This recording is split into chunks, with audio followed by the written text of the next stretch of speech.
नमस्कार। आज का मुद्दा में आप सभी का स्वागत है। मैं हूं आदित्य नामदेव और हमारा आज का मुद्दा है विकास का बजट, 1,72,000 करोड़ रुपए का संकल्प विजन। छत्तीसगढ़ का 1,72,000 करोड़ का बजट सदन में पेश होते ही सरकार ने इसे विकास, संकल्प और समावेशी दृष्टिकोण का दस्तावेज बताया। लेकिन बजट भाषण की चमक के पीछे कई ऐसे सवाल हैं जिन्हें नजरअंदाज करना आसान नहीं।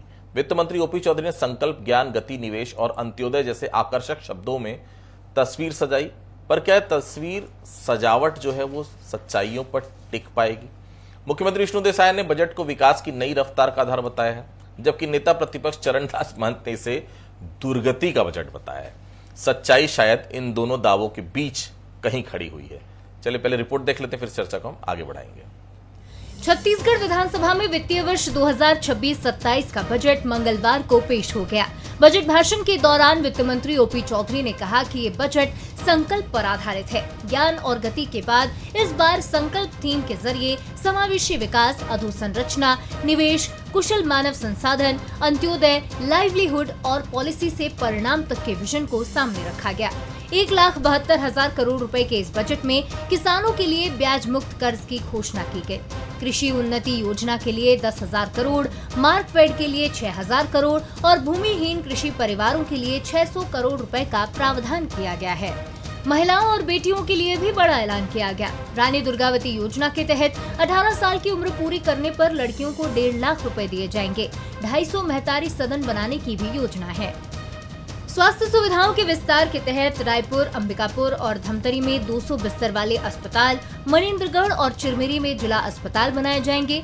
कर्मचारियों के लिए कैशलेस उपचार योजना में 100 करोड़ और शहीद वीर नारायण सिंह आयुष्मान योजना के लिए 1,500 करोड़ रुपए का प्रावधान किया गया है। रोड नेटवर्क को बढ़ाने के लिए विशेष प्रयास कर रहे हैं, जिससे कि दूर दराज के अंदरूनी सड़कों को NH या स्टेट हाईवे से कनेक्टिविटी मिल सके। बजट में शामिल नारायणपुर के जाटलूर से इतामपारा भैरमगढ़ 28 करोड़, नारायणपुर के कुतुल से ओरछा 20 करोड़, तेलगांव से बूंदिया चौक 7 करोड़, कोरिया से चिरमिरी 10 करोड़ जैसे सड़कों के प्रावधान, जैसे सैकड़ों सड़कों के प्रावधान इस बजट में किए गए। लखपति दीदी योजना ने महिलाओं को आत्मनिर्भरता का जो मंच दिया है, उसमें छत्तीसगढ़ अग्रणी रहा है। लखपति दीदियों के व्यवसायिक एवं आर्थिक अनुभव विस्तार हेतु एक नई योजना मुख्यमंत्री लखपति दीदी भ्रमण योजना के लिए भी बजटीय प्रावधान किया जा रहा है। योजना के माध्यम से लखपति दीदियों के लिए देश प्रदेश के विभिन्न व्यवसायिक एवं आर्थिक केंद्रों के भ्रमण की व्यवस्था की जाएगी। इसलिए इन्हें शक्ति पीठों का भी भ्रमण कराया जाएगा। महतारी सदन बनाने के लिए भी इस बजट में 75 करोड़ का प्रावधान किया गया। उद्योग और अधोसंरचना पर भी सरकार ने बड़ा फोकस किया। प्रदेश में 23 नए उद्योग स्थापित होंगे। उद्योग विभाग का बजट 3 गुना बढ़ाकर 775 करोड़ रुपए कर दिया गया। प्रधानमंत्री ग्राम सड़क योजना के तहत 1700 करोड़ और मुख्यमंत्री सड़क योजना के लिए 200 करोड़ का प्रावधान किया गया है। 5 प्रमुख शहरों के एयरपोर्ट पर शोरूम खोले जाएंगे। ई वाहनों की सब्सिडी के लिए 100 करोड़ रुपए रखे गए हैं।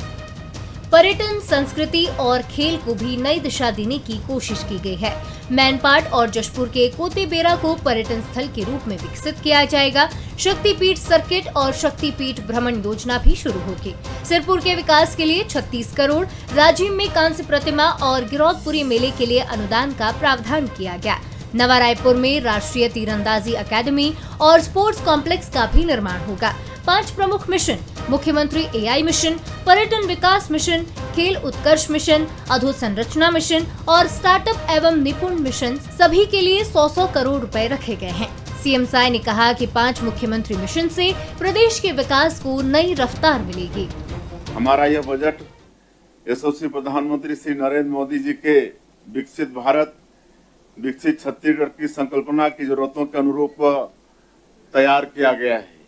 इसके लिए हमने 5 मुख्यमंत्री मिशन बनाए गए हैं, जिसमें पहला है मुख्यमंत्री अधोसंरचना मिशन, दूसरा मुख्यमंत्री AI मिशन, तीसरा मुख्यमंत्री पर्यटन विकास मिशन, चौथा मुख्यमंत्री स्टार्टअप मिशन एवं 5वां मुख्यमंत्री खेल उत्कर्ष मिशन है, जिसके माध्यम से प्रदेश के विकास को नई दिशा, नई धार और नई रफ्तार दी जाएगी।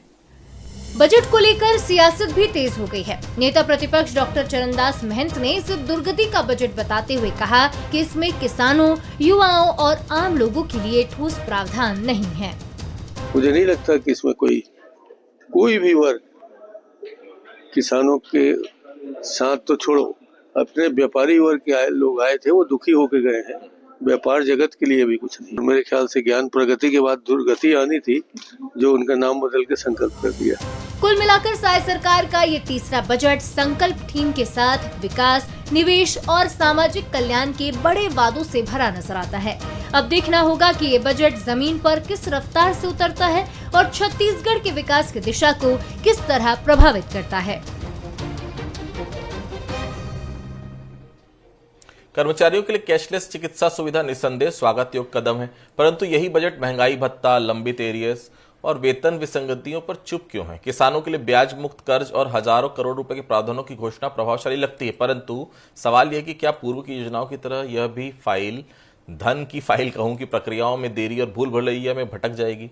महिलाओं और बेटियों के लिए 1.5 लाख रुपए का वादा सुनने में आकर्षक है, लेकिन क्या सरकार ने यह सुनिश्चित किया है कि योजना का लाभ वास्तव में जरूरतमंदों तक पहुंचेगा?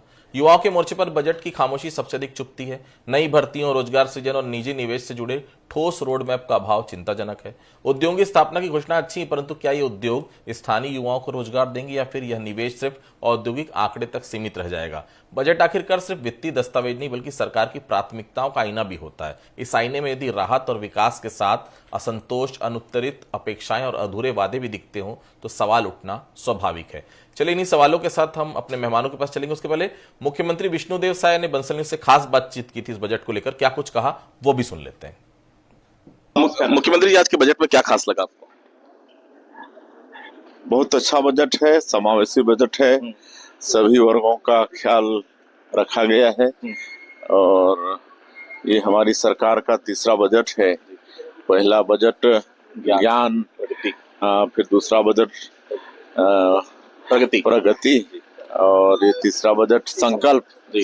तो इसमें सभी वर्गों का ख्याल किया गया है। बहुत अच्छा। बस्तर और सरगुजा पर भी बहुत जबरदस्त फोकस है। हाँ, विशेष फोकस है, काहे कि बस्तर में तो नक्सलवाद समाप्त हो रहा है, तो जो 4 दशकों से भी ज्यादा समय तक विकास से वंचित थे उन तक विकास पहुंचाना है और इसलिए विशेष फोकस कर रहे हैं वहाँ पर एग्रीकल्चर में और वहाँ का जो फॉरेस्ट प्रोड्यूस है उसका वैल्यू एडिशन में और इरिगेशन में भी और होम स्टे को भी वहाँ पर बढ़ावा दे रहे हैं और वही सरगुजा में भी कर रहे हैं। पर्यटन को भी आगे बढ़ाएंगे, क्या कि बस्तर और सरगुजा में पर्यटन की काफी महिलाओं के नाम से अगर रजिस्ट्री होगी तो उसे 50% की छूट, ये महिलाओं के दिल के बहुत नजदीक पहुंचेगी योजना से। जी बिल्कुल, इस साल को हम लोग महिलाओं पर ही फोकस किए हैं और अगर महिला अपने नाम से कोई रजिस्ट्री कराती है तो उनको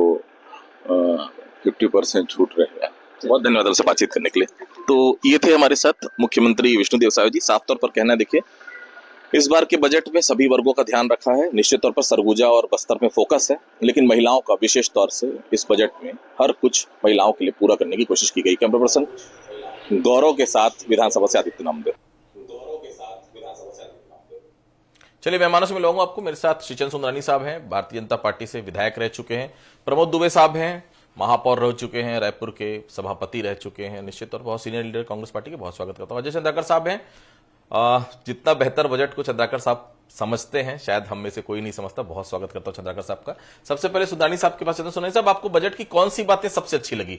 2 घंटे का बजट भाषण था, अगर आपको 2 मिनट में दर्शकों को समझा सके तो समझा दीजिए। देखिए, निश्चित रूप से आदित्य जी, 1,72,000 करोड़ का ये बजट ऐतिहासिक बजट है, सर्वव्यापी है, सभी लोगों के लिए ये संकल्प है। संकल्प सिर्फ बजट का नहीं, नरेंद्र मोदी जी की योजनाओं का लाभ हम जनता तक पहुंचाना चाहते हैं।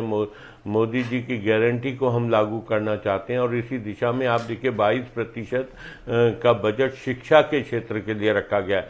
मतलब शिक्षा को प्राथमिकता दी है, निश्चित रूप से कृषि को प्राथमिकता दी है। वहीं हम देखें तो स्वास्थ्य को भी लेकर बहुत बड़ी बात, 5 मेडिकल कॉलेज नए खोलने की बात है। बस्तर और सरगुजा जैसे पिछड़े हुए क्षेत्रों को अधिक लाभ मिले, वो भी ध्यान रखा गया है। मेरी माताओं में बहनों को लाभ मिले, इस बात का विशेष इस बजट में प्रावधान रखा गया है। निश्चित रूप से गर्व की बात है कि छत्तीसगढ़ बने 26वां साल चल रहा है, जिसमें 17 साल से अधिक भारतीय जनता पार्टी की सरकार रही और 8 साल कांग्रेस की सरकार रही। 5,000 करोड़ से छत्तीसगढ़ चला था, आज 1,72,000 करोड़ तक बजट पहुंचा है। निश्चित रूप से बड़ा हमने फासला तय किया। कृषि के क्षेत्र में अगर हम बात करें तो 5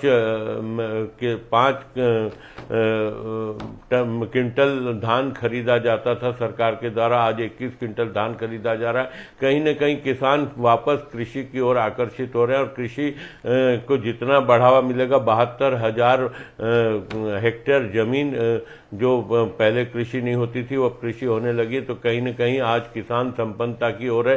प्रति व्यक्ति आय बढ़ी है यहाँ पे 10.5% अगर छलांग एक साल में प्रति व्यक्ति आय में लगाई जाती है तो निश्चित रूप से छत्तीसगढ़ अब विकसित राज्यों की ओर बढ़ रहा है। निश्चित रूप से यहाँ संपन्नता बढ़ रही है। आने वाले समय में और ये संपन्न राज्य बनेगा, यहाँ के नागरिक संपन्न होंगे, खनिज संपदाओं का भी दोहन होगा, बस्तर से नक्सलवाद समाप्त होगा, तो निश्चित रूप से छत्तीसगढ़ में और अधिक विकास होगा, क्योंकि हमारा जो नक्सलवाद पे पैसा खर्च होता था सरकार का, वो कहीं न कहीं विकास के काम आएगा। बस्तर और सरगुजा चमन बनेंगे, पर्यटन के हिसाब से भी उनको बढ़ावा मिलेगा। यह प्रावधान बजट में रखा गया है। सुंदरानी साहब चैम्बर ऑफ कॉमर्स के भी अध्यक्ष रह चुके हैं, तो उस नाते भी बहुत कुछ बता रहे हैं। दुबे साहब, दुर्गति का बजट, ये क्यों बोल रहे हैं आप लोग? तर्कों में साबित कीजिए कि वाकई में जो बजट में कहा गया वो जनता के लिए हितकारी नहीं, क्योंकि हमने सदन में देखा आप लोग बिल्कुल शांत होकर बजट भाषण सुन रहे थे। ऐसा लग रहा था अच्छा लगा होगा तभी तो इतना ध्यान से सुन रहे थे। दुबे साहब जी देखिए, ये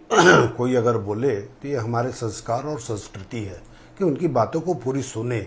क्यों नहीं सुनना चाहिए भाई? पक्ष अगर कोई बात कर रहा है, जब हमारा समय आएगा तो हम बोलेंगे।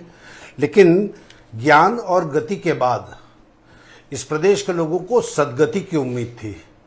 अब सदगति में अगर मैं पिछले बजट की ही बात करूं, ओपी चौधरी साहब को थोड़ा सा पन्ना पलटा लेना था कि उन्होंने 10 प्रमुख बातें कही थी पिछले बार के। आदित्य जी, अगर बजट को याद होगा आपको तो, कि मुख्यमंत्री बाईपास और रिंग रोड योजना से उनकी पहली बात शुरू हुई थी और अंत हुआ था छात्र स्टार्टअप और नवाचार नीति।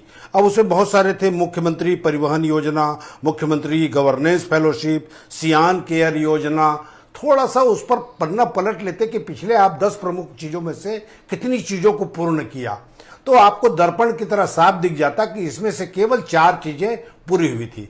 दूसरी बात, एक गंभीर बात मैं कह रहा हूं कि पिछले बार 61,39,38,048 करोड़ रुपए स्वीकृत हुआ था। इसमें से सरकार ने 55,281 करोड़ खर्च कर पाई।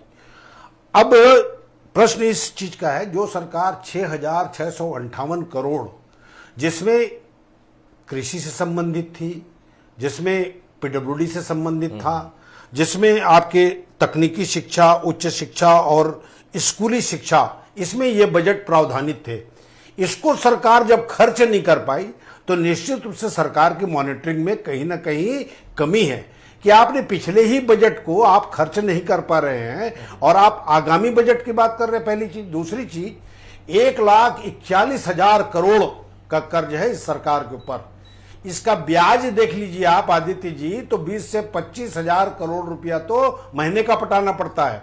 महतारी वंदन में आपका पैसा 33% खर्चा हो गया, 25% पैसा आपका खर्चा हो गया धान में और बाकी चीजों में, 30% पैसा आपका खर्चा हो गया वेतन और आपके पेंशन में। अब बच गया आपके पास 5-7% पैसा खर्च कर रहे हैं। दुबे साहब, आप तो महापौर रहे हैं नगर निगम का, नगर निगम के पास तो उतना ही पैसा नहीं कि अपने एम्प्लॉय को सैलरी बांट सके, फिर भी आपने विकास का काम करवाया ना रायपुर में? जी नहीं, माफ कीजिएगा, मेरे समय में ये स्थिति नहीं थी। जब मैं रायपुर नगर निगम में, एक मिनट पूरी बात सुन लीजिए, जब मैं नगर निगम को छोड़ कर गया था उस समय 65 करोड़ रुपया उस खाते में थे, जिसमें 2 साल, ये प्रबंधन की बात होती है आदित्य जी।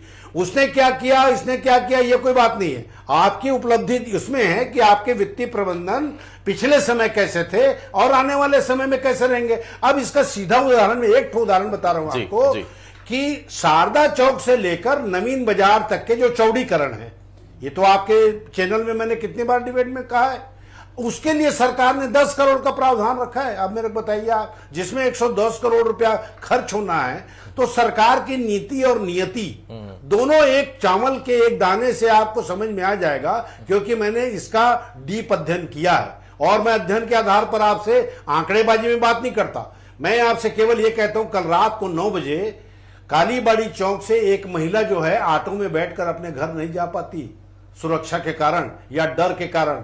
इस डर को कैसे दूर करोगे आप? पीएचडी जो बच्चे कर रहे हैं यूनिवर्सिटी में, उनके पास हेड ऑफ डिपार्टमेंट नहीं है। सर यहां बैठे हैं, उनको प्राइवेट इंस्टीट्यूट में जाकर के 8 से 10 लाख रुपए खर्च करना पड़ रहा है पीएचडी के लिए, जो 2-2.5 लाख में हो जाते हैं। भाई आम आदमी के लिए बजट क्या होता है? बिल्कुल जवाब लेता हूं। चंद्राकर साहब, बजट कैसा है? क्योंकि विशेषज्ञों की नजर में बजट अपेक्षा अनुरूप साधारण है। आप क्या मानते हैं कि आखिर आखिरी ओवर में बल्लेबाजी के लिए भी सरकार सिर्फ सिंगल डबल लेकर मैच आगे बढ़ा रही है, यहां चौके छक्के लगे, ऐसा दिख रहा है आपको? देखिए आदित्य जी, वित्त मंत्री जी का जो आखिरी का जो भाषण था वो इस बजट का सार था। उसमें वो बोले कि सामाजिक क्षेत्र में हम 40% खर्च कर रहे हैं, आर्थिक क्षेत्र में 36%, एसटी में 34%, एससी में 12% और सामान्य सेवा में 24%। उनका कहना था कि 66,000 हमको केंद्र से मिलने का अनुमान है और राज्य का स्वयं का बजट है 77, मतलब 143, और 2 पिछले साल का जो सरप्लस बताए थे उसको मिला करके 145। अब इसमें जिस तरह से मैं आज यह मानना आपके चैनल में संवाद करना चाहूँगा कि डॉक्टर मनमोहन सिंह की नीति के ऊपर आज छत्तीसगढ़ के विधानसभा में हस्ताक्षर हो गया। मनरेगा में वित्त मंत्री जी बोलते हैं 4,000 करोड़ रुपया रखेंगे, और प्राइम मिनिस्टर मनरेगा के ऊपर जो बोले थे उसके बाद नई स्कीम आई है। आज 4,000 करोड़ मतलब असंगठित क्षेत्र के वो नागरिक जो श्रम जल बहाने वाले नागरिक, उनके लिए अगर 4,000 करोड़ रुपए का प्रावधान मनरेगा में रखा गया, ये अलग बात है, प्रावधान है, उसमें कितना खर्च होता है ये दूसरी बात है। तो यह आज इतने वर्षों के बाद हस्ताक्षर लग गया कि वो जो इकोनॉमिक्स भारत के प्रधानमंत्री थे और श्रम जल बहाने वाले लोगों के लिए, असंगठित क्षेत्र के मजदूरों के लिए जो योजना लेकर के आए थे, वो आज यूनिवर्सल ट्रूथ के रूप में सामने आ गई। दूसरी बात, आपके चैनल में भी इसके ऊपर चर्चा हुई आदित्य जी। आज के किसानों की नजर, आज बजट में किसानों की नजर थी। जो कैबिनेट सचिव का जो पत्र था ना, केरल गवर्नमेंट को लिखा गया था कि एमएसपी से ऊपर नहीं खरीदी होगी, नहीं करेंगे, और उसकी प्रतिलिपि हर स्टेट को भेजा गया था। किसान लोग आज बहुत कंसंट्रेट होकर के देख रहे, लेकिन अब बजट में ये प्रावधान हो गया तो किसान भी खुश हैं। लेकिन यहाँ पर जल संसाधन में जो राशि बांटा गया है वो काबिल तारीफ है, चाहे वो सिक्का सिर से लेकर के कोडार को जोड़ने वाली बात हो या फिर, लेकिन वित्त मंत्री जी के पास गुंजाइश कम था, वो वितरण करने का प्रयास किए। लेकिन महत्वपूर्ण बात आदित्य जी, वित्त मंत्री जी के भाषण में है 4.42% की वृद्धि जी। आर्थिक सर्वे छोड़ दीजिए, आप 172 जो है ना, उसमें 165 को घटा दीजिए और 4.42%। ठीक। सुनारी साहब, कर्मचारियों की बड़ी मांग आप लोगों ने पूरी की, निश्चित तौर पर कैशलेस चिकित्सा के लिए आप लोगों को बधाई मिलनी चाहिए, लेकिन सवाल सिर्फ कैशलेस का नहीं है। आंदोलन की लंबी फेरिस्त है, उनकी मांगों पर बजट खामोश है। कैशलेस को लेकर सवाल है कि आयुष्मान की तरह इस कैशलेस योजना का भी हाल तो नहीं हो जाएगा। और सबसे बड़ी बात है, देखिए अभी भी रसोईया संघ की महिलाएं लगातार धरने पर बैठी हुई हैं। इसके अलावा भी बहुत अलग अलग तरह के आंदोलन लगातार चल रहे हैं, कुछ उनके लिए भी सोचा जाना चाहिए। तो सुनारी साहब, नहीं, निश्चित रूप से सोचा जाना चाहिए और सोच भी रही है सरकार। आने वाले समय में उसके परिणाम भी होंगे। जब कैशलेस का इलाज की व्यवस्था की है तो निश्चित रूप से वो योजना भी सफल होगी और बाकी भी जो मांगे हैं, जो हमारा प्रधानमंत्री जी की गारंटी का जो संकल्प है, निश्चित रूप से वो भी धीरे धीरे पूरा होगा। हमारे पास पर्याप्त समय, अभी 3 साल हमारे पास समय है और हमने प्रधानमंत्री जी का जो हमारा संकल्प है, जो उनके नाम से गारंटी है, वो निश्चित रूप से हम पूरी करेंगे।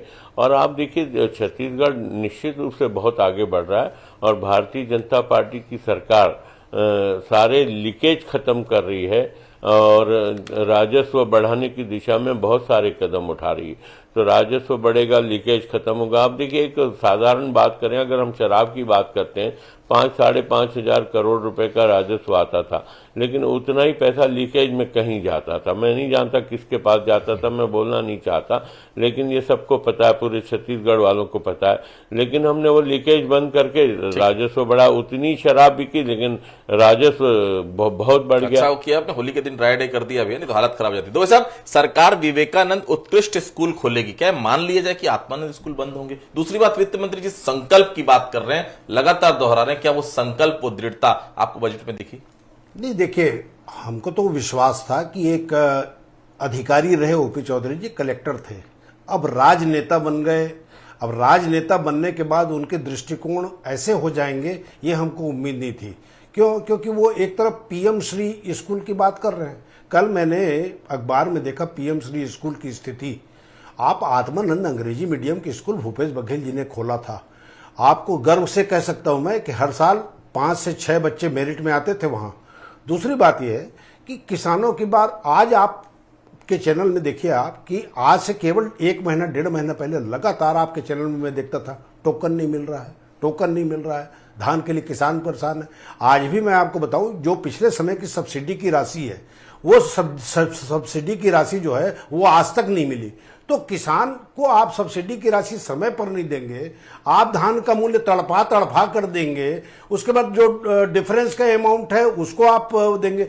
उसी की तो आप आलोचना करते थे कि भूपेश बघेल जी हर 3-3 महीने में देते हैं करके। लेकिन भूपेश बघेल जी जो योजना चालू किए थे वो त्योहारों के समय जो देते थे, और भूपेश बघेल जी के कारण ही धान की कीमत आज भारतीय जनता पार्टी ये देने पर मजबूर हुई। लेकिन आपकी योजनाएं क्या है भाई? होर्डिंग में अलग बात होती है, विज्ञापन देने के लिए आप होर्डिंग दिखा दिए, वो अलग बात होती है। लेकिन धरातल में जो वो योजनाएं हैं, 1-2 चीजें बस मेरे को और कहने दीजिए आप। मैं फिर आऊंगा एक बार और आपके पास कि बस मैं केवल इतना कहना चाहता हूं कि स्कूली शिक्षा की जो स्थिति है, आज आप देख लीजिए बच्चों का जो रिजल्ट है वो 6माही परीक्षा में इतनी दुर्गति हो गई है। उसको, ये बजट को बार बार इसीलिए कहा जा रहा है कि भाई आप बड़े बड़े जमहूरी करा रहे हैं, दुनियादारी करा रहे हैं, कि बच्चों की शिक्षा के स्तर को तो कम से कम ऊपर उठाइए। शिक्षक दे दीजिए भाई स्कूलों में, ठीक है, और प्रोफेसर दे दीजिए। चंद्रकर साहब, असली परीक्षा बजट भाषण की नहीं, क्रियान्वयन की होती है। इस बजट में कई घोषणाएं ऐसी जिसके क्रियान्वयन को लेकर अभी से संशय है। दूसरी बात, नई नौकरियों को लेकर जो अभ्यर्थी उम्मीद कर रहे थे कि नए पदों का सृजन सरकार करेगी, वो ऐलान नहीं किया गया। कर्मचारियों की मांगे अधूरी है, इसके पीछे सरकार की क्या मंशा रही होगी? चंद्रकर साहब, मूल बात यह है आदित्य जी कि प्रीवियस में जिस तरह से खर्च हो रही है और केंद्र सरकार के आर्थिक सर्वेक्षण में जिसके ऊपर यह आरबीआई सचेत किया, उसके बाद भी छत्तीसगढ़ का यह जो बजट रहा उसी दिशा में जाते दिखा प्रीवियस के। तो आप देखिए, सैंक्शन पोस्ट को तो आप भर दो, नया आप संरचना की खोलने की बात करते हैं। आप यही मेकाहारा मेडिकल कॉलेज में देख लीजिए, यहाँ पर 55% प्रोफेसरों की कमी है। सीधी सी बात है, सैंक्शन पोस्ट है और नई की घोषणा हो रही है, हर सरकार करती है इसमें। दूसरी बात, सबसे महत्वपूर्ण बात आपने कहा आदित्य जी, भारत के स्टेट गवर्नमेंट के ऊपर आरबीआई बार बार कह रही है या विश्लेषण करते हैं तो ये बजट में तो प्रावधान कर देते हैं राशि का, लेकिन कई स्टेट तो ऐसे हैं जो 57%, 58%, 60% ही उसका खर्च कर पाते हैं। हमारे यहाँ एआई की बात हुई, सेंट्रल गवर्नमेंट में 2000 करोड़ रुपए का पिछले समय प्रावधान रखा गया, खर्च किया गया 800 करोड़ रुपया। ठीक। तो फिर हम कैसे कॉम्पीट करें? सुधारी साहब, सुरक्षा, स्वास्थ्य और शिक्षा के क्षेत्र में कुछ कंजूसी कर गई क्या सरकार? मूलभूत सुविधाएं और मजबूत होनी थी ऐसा लगता है। देखिए, स्वास्थ्य के क्षेत्र में तो कोई कंजूसी नहीं की सरकार ने। आप देखिए, लगातार स्वास्थ्य के क्षेत्र में सुधार भी हो रहा है और 5-5 मेडिकल कॉलेज की घोषणा करना, निश्चित रूप से बस्तर और सरगुजा जैसे क्षेत्रों में अगर ये घोषणाएं हो रही है तो निश्चित रूप से वहां के लोगों को लाभ मिलेगा, पिछड़े हुए क्षेत्र को लाभ मिलेगा। नक्सलवाद समाप्ति की ओर है, विकास हमको करना है, बस्तर और सरगुजा क्षेत्र को और चमन बनाना है, पर्यटन क्षेत्र को मजबूत करना है, सारी दिशाओं में तो काम हुआ है। शिक्षा, स्वास्थ्य। दुबे साहब, बजट पर चर्चा होगी तो सुझाव भी देगी आपकी पार्टी, क्या सुझाव देना चाहेंगे आप? कहां कमी रह गई और कहां ज्यादा बजट और एलोकेशन होना था जहां कम हो पाया? नहीं, देखिए, सबसे पहली बात तो इसे समावेशी बजट इसे नहीं कह सकते, क्योंकि आपने सामान्य वर्ग और मध्यम वर्गीय लोगों के लिए तो कुछ नहीं किया। आप एक हॉस्टल से लेकर के सारी सुविधाएं सारे वर्गों को दीजिए, कोई दिक्कत नहीं है, लेकिन आपके सामान्य वर्ग के लोग जिनकी संख्या 45 से 55% है, उनका कुछ तो ख्याल रख लेना था, चाहे एजुकेशन में हो और कुछ नहीं तो कम से कम उनके लिए हॉस्टल तो बनवा देना था बच्चों को पढ़ने के लिए। उसमें भी आपने सबको कहीं इंडिकेट कर दिया, एक विशेष सबके लिए रहेगा लेकिन सामान्य वर्ग के लिए नहीं रहेगा। तो भाई सामान्य वर्ग बेचारा आपका बिगाड़ा क्या है? ये तीसरा बजट है। इस तीसरे बजट में मुझे बहुत दुख के साथ कहना पड़ रहा है कि ये समावेशी बजट नहीं है, ये तो एक पक्षी बजट आपका हो गया। ठीक है, चंद्रकांत साहब, कितना नंबर देंगे इस बजट को आप? नंबर का सवाल नहीं है, दे दीजिए। आप देखिए 4.42% अगर वित्त मंत्री जी सदन के पटल पर बोले हैं तो इसे ग्रोथ का बजट कहा ही नहीं जा सकता। ठीक है, देखिए, कुछ पंक्तियों के साथ अपनी बातों को मैं खत्म करूंगा। संकल्पों की गूंज है, विकास का ऐलान है, अंकों में लिपटा हुआ उम्मीदों का अभियान है। किसान की मेहनत, बेटी के सपने, युवा का अरमान, हर वर्ग के नाम लिखा गया भविष्य का फरमान है। लेकिन इतिहास वही लिखेगा असली कहानी, जब खेत हरे हों, हाथों को काम मिले और मुस्कुराए हर जिंदगानी। वक्त की अदालत में होगा हर वादे का इम्तिहान, तभी तय होगा ये बजट बदलाव है या सिर्फ बयान। आप सभी हमारे से जुड़े, आप सब लोगों को बहुत बहुत धन्यवाद। आज का मुद्दा में फिलहाल इतना ही, बाकी खबरों के लिए आप लगातार बने रहिए बंसल न्यूज के साथ। नमस्कार।